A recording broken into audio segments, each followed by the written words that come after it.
Hi friends, अस्सलाम वालेकुम। मी अहमद सुमरो। आज हम डिस्कस करेंगे सिंध लैंड रेवेन्यू एक्ट 1967 के ऊपर। तो ये हमारी लेक्चर सीरीज़ नंबर 16 है और आज हम रिकॉर्ड ऑफ राइट का पार्ट 2 मीन्स के सेक्शन 42 एंड 43 डिस्कस करेंगे। सेक्शन 42 सिंपली ये डिफ़ाइन करता है कि प्रोसीजर फॉर मेकिंग रिकॉर्ड। तो रिकॉर्ड बनाने का जो प्रोसीजर है उसे डील करता है सेक्शन 42। तो क्लास नंबर 1 में ये बता रहा है कि बोर्ड ऑफ रेवेन्यू अगर चाहे कि रिकॉर्ड ऑफ राइट से मुतल्लिक जो भी मैटर्स हैं उसकी मेंटेनेंस से मुतल्लिक जो भी राइट्स हैं या म्यूटेशन से की रजिस्ट्रेशन या उससे मुतल्लिक का जो राइट या म्यूटेशन को क्रिएट करना है। म्यूटेशन सिंपली हम कहते हैं इंतकाल को, मीन्स के एक खाते को दूसरे शख्स के नाम पर तब्दील करना। तब्दीली का जो प्रोसेस होते हैं उससे हम कहते हैं म्यूटेशन। तो सिंपली मुख्तियार कार की ऑफिस में एक सेल होता है। सेल मीन्स के सर्विस सेंटर होता है। तो उसमें ऑफिशियल ऑफ रेवेन्यू ऑफिसर्स होते हैं जिन्हें बोर्ड ऑफ रेवेन्यू डिटरमाइन करता है। ठीक है। क्लास नंबर 2 में ये बता रहा है कि रिकॉर्ड ऑफ राइट और म्यूटेशन की जो रजिस्ट्रेशन है उसकी 3 कॉपीज़ बनाई जाएंगी, 3 सेट बनाए जाएंगे। एक वो सर्विस सेंटर सेल अपने पास रखेगा, दूसरी यूनियन काउंसिल की ऑफिस में भेजी जाएगी या कंसर्न्ड काउंसिल होगी जो लोकल गवर्नमेंट ऑर्डिनेंस 1973 के तहत बनाई जाएगी, तो दूसरी उसको भेजी जाएगी। तीसरी जो कॉपी होगी वो तपेदार को भेजी जाएगी। क्लास नंबर 3 में ये डिफ़ाइन कर रहा है कि जब कभी किसी शख्स को कोई राइट हासिल हो, कोई राइट उकायर हो, बाय इनहेरिटेंस, बाय परचेज या बाय गिफ्ट, किसी शख्स को कोई ज़मीन मिलती है तो उसका पास उस चीज़ का राइट हासिल होता है या उस ज़मीन में उसका कोई इंटरेस्ट है, तो वो क्या करेगा कि ओरली या रिटिन में वो तपेदार को या दूसरे जो कंसर्न्ड ऑफिसर्स होते हैं जिन्हें बोर्ड ऑफ रेवेन्यू अपॉइंट करती है उसे इन्फॉर्मेशन देगा। इन्फॉर्मेशन देने के बाद बोर्ड ऑफ रेवेन्यू जो अथोराइज्ड ऑफिसर होगा बोर्ड ऑफ रेवेन्यू का, वो 3 माह के अंदर उस एक्यूजेशन को कंफर्म कर देगा। उसका जो राइट एक्वायर हुआ है उसके एक्यूजेशन को 3 माह के अंदर कंप्लीट कर देगा। फर्दर इसमें एक कंडीशन बता रहा है कि प्रोवाइडेड दैट जिस शख्स को जो राइट हासिल हो रहा है वो शख्स माइनर है या वो डिसेबल है इंफॉर्मेशन देने का, मीन्स के अनसाउंड माइंड है, तो इस सूरत में उस माइनर का, उस डिसेबल पर्सन का जो गार्जियन होगा या जो उस प्रॉपर्टी को जो लुक आफ्टर कर रहा होगा, जिसकी चार्ज में होगा, वो इन्फॉर्मेशन प्रोवाइड करेगा। फर्दर प्रोवाइडेड दैट, फर्दर इधर ये प्रोवाइड कर रहा है कि आपको लाजमी नहीं है कि आप इन्फॉर्मेशन दें इन केस कि जब आपकी राइट जो है, जो आपने राइट एक्वायर किया है वो रजिस्टर्ड हो जाए डॉक्यूमेंट्स में। रजिस्टर्ड होने के बाद आपको लाजमी नहीं है कि आप जाकर इन्फॉर्मेशन दें। इधर ये कंडीशन है कि जो रजिस्टर्ड हो गए आपके डॉक्यूमेंट्स, आपका राइट रजिस्टर्ड हो गया, उसके बाद जो सब रजिस्ट्रार है उसकी ये ड्यूटी है कि कंसर्न्ड जो मुख्तियार कार है या अथोराइज्ड ऑफिसर है उससे वो इन्फॉर्मेशन फराम करे, इन्फॉर्मेशन दे। रजिस्ट्रेशन होने के 3 माह के अंदर वो मुख्तियार कार जो अथोराइज्ड ऑफिसर होगा उससे वो इन्फॉर्मेशन पहुंचा देगा। नीचे एक एक्सप्लेनेशन दे रहा है कि जिस शख्स के फेवर में हम कोई ज़मीन हमारी मोर्टेज पे देते हैं, जो ज़मीन जो हम मोर्केज पे दे रहे हैं उस मोर्केज की डिस्चार्ज हो जाए या उसका टाइम पीरियड हम बढ़ा दें या लीज़ को डिटरमाइन करें, तो ये भी एक किस्म का राइट एक्वायर है। जिस शख्स को हम मोर्केज पे दे रहे हैं अपनी ज़मीन, उसके पास ये राइट एक्वायर है। ये सब सेक्शन की मीनिंग में आता है। कुछ टाइम पीरियड के लिए उसको वो राइट दिया जा रहा है, साल के लिए, 2 साल के लिए, जितना भी टाइम पीरियड है वो हम तो मेंशन करेंगे, भाई इतने टाइम पीरियड के लिए हम ये ज़मीन इसको दे रहे हैं। तो उस जिसको दे रहे हैं तो उसका भी ये राइट एक्वायर है, उसके पास ये हासिल है कि इतने साल ये ज़मीन इसकी होगी। तो इस सब सेक्शन की मीनिंग में ये चीज़ आती है। क्लास नंबर 4 में सिंपली ये डिफ़ाइन कर रहा है कि सब सेक्शन 3 के तहत जो शख्स ओरली और रिटन में कोई इन्फॉर्मेशन दे रहा है, तो इन केस अगर वो ओरली कोई इन्फॉर्मेशन दे रहा है तो इधर मुख्तियारकार और अथोराइज्ड जो ऑफिसर है उसका ये काम है कि उस ओरली इन्फॉर्मेशन को रिटन में लिखें। लिखने के बाद जिस शख्स से इन्फॉर्मेशन ले रहे हैं उसकी सिग्नेचर करवाएं या उसका थंब इम्प्रेशन अंगूठा लगवाएं। और क्लास नंबर 5 में ये डिफ़ाइन कर रहा है कि सब सेक्शन 3 के तहत जो हम इंफॉर्मेशन ले रहे हैं किसी शख्स से, तो उस इंफॉर्मेशन को सर्टिफाई करना मुख्तियारकार और अथोराइज्ड जो ऑफिसर होगा उसका काम है कि उस इंफॉर्मेशन को सर्टिफाई करे कि आया ये जो बात है ये इंफॉर्मेशन ट्रू है या फॉल्स है, वो सर्टिफाई करना मुख्तियारकार और कंसर्न्ड जो ऑफिसर होगा उसका काम है।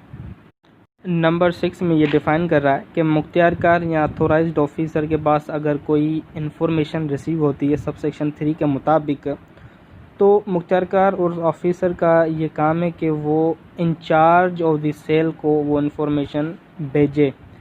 इंचार्ज मीन्स के जो सर्विस सेंटर का इंचार्ज होता है उसको, या कभी कभी ये होता है कि सर्विस सेंटर नहीं होता, ख़ुद मुख्तियारकार और कंसर्न्ड ऑफिसर उसके हेड होते हैं, तो वो किसी को नहीं भेजेंगे। इफ़ एनी अगर कोई है, इन केस अगर मुख्तियारकार और अथोराइज्ड ऑफिसर जो है इंचार्ज नहीं है, सेल के सर्विस सेंटर के इंचार्ज नहीं है, तो वो क्या करेंगे कि वो इन्फॉर्मेशन की रिसिप्ट भेजेंगे इंचार्ज को।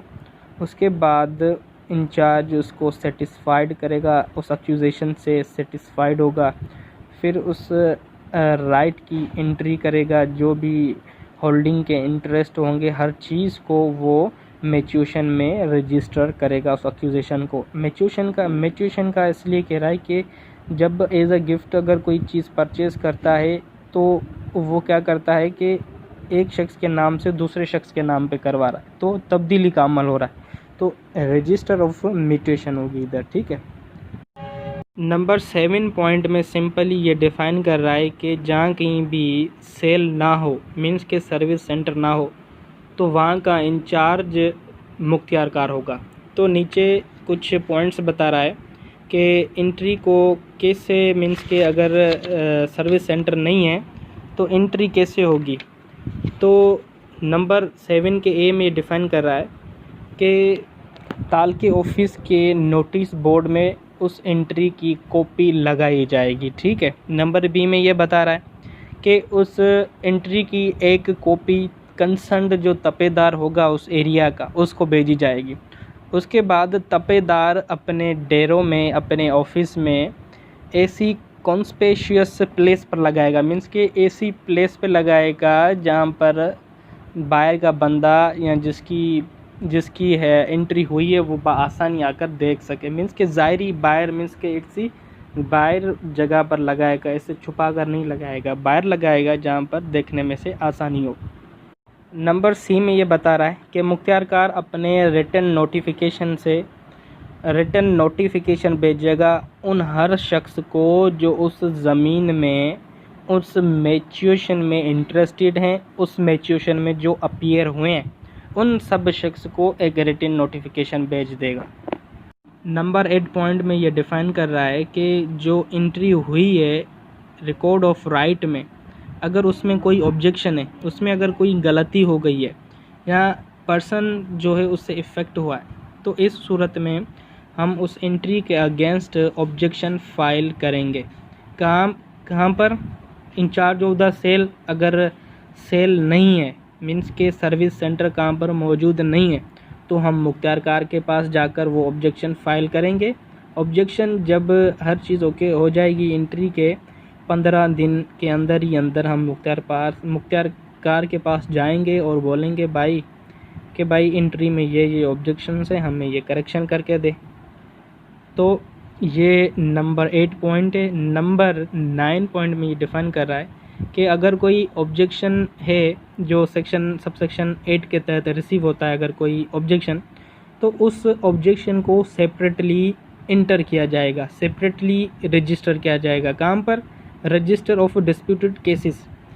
जहाँ पर डिस्प्यूटेड केसेस ऑलरेडी रजिस्टर होंगे वहाँ पर ही आपका केस भी रजिस्टर किया जाएगा कि भाई इस ज़मीन के मुतालिक इस रिकॉर्ड ऑफ राइट से कोई ऑब्जेक्शन है, इसीलिए डिस्प्यूटेड केसेस में लिस्ट में आपका नाम आ जाएगा।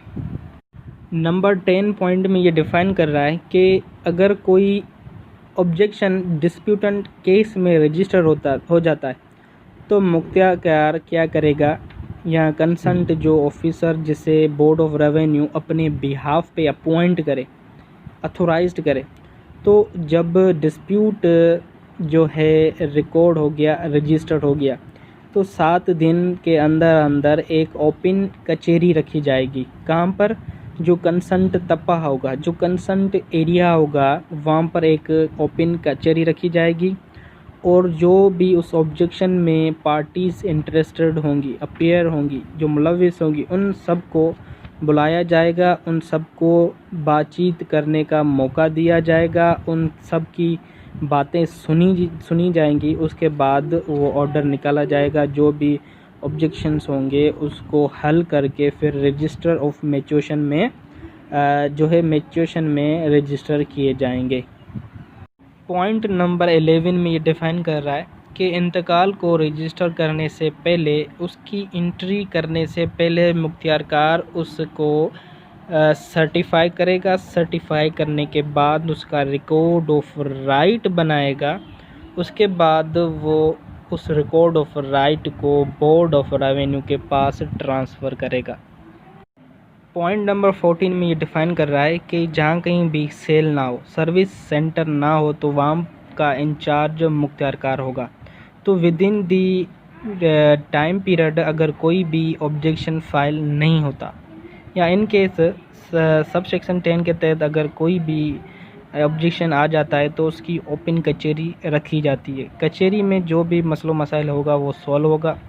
तो उसके बाद क्या होगा कि 10 दिन के अंदर अंदर एक ऑर्डर निकलेगा, और उस 10 दिन के अंदर अंदर क्या होगा कि उसमें जो भी नेसेसरी करेक्शन होगी उसका ऑर्डर निकलेगा कि भाई 10 दिन के अंदर अंदर आप जो भी नेसेसरी करेक्शन है इस ऑब्जेक्शन के मुतालिक आपको ये मुकम्मल करनी है। उसके बाद उस रिकॉर्ड ऑफ राइट की जो कॉपी होगी वो तपेदार को दी जाएगी। तो तपेदार जो है उस कॉपी को जो है वो कॉपी रिसीव होगी तो तपेदार अपने पास जो भी करेक्शन होगी उसी तरह सेम कर देगा। उसके बाद जो कॉपी तपेदार की कस्टडी में होगी वो तपेदार कंसर्न्ड काउंसिल को भेजेगा। तो जब तपेदार को वो रिसिप्ट डायरेक्शन की मिलेगी, मीन्स के जब उसको नोटिफिकेशन मिला, उस कॉपी मिली करेक्शन के लिए, तो वो 15 दिन के अंदर अंदर उसको अटेस्ट करवाएगा मुख्तियारकार से अटेस्ट करवाएगा उस नोटिफिकेशन को, उस रिसिप्ट को। पॉइंट नंबर 14 में ये डिफ़ाइन कर रहा है कि अगर कंप्यूटराइज रिकॉर्ड ऑफ राइट में हमें कोई करेक्शन करनी होगी तो वो असिस्टेंट कलेक्टर फर्स्ट ग्रेड को अपॉइंट किया जाएगा इस स्पेसिफिक पर्पस के लिए, और वो उसमें करेक्शन करेगा, उसको अटेस्ट करेगा। तो सिंपली ये था section 42 procedure for making record. उम्मीद करता हूँ कि आपका कॉन्सेप्ट क्लियर हो गया होगा। इंशाल्लाह मिलते हैं नेक्स्ट लेक्चर में। जब तक के लिए अल्लाह हाफिज़।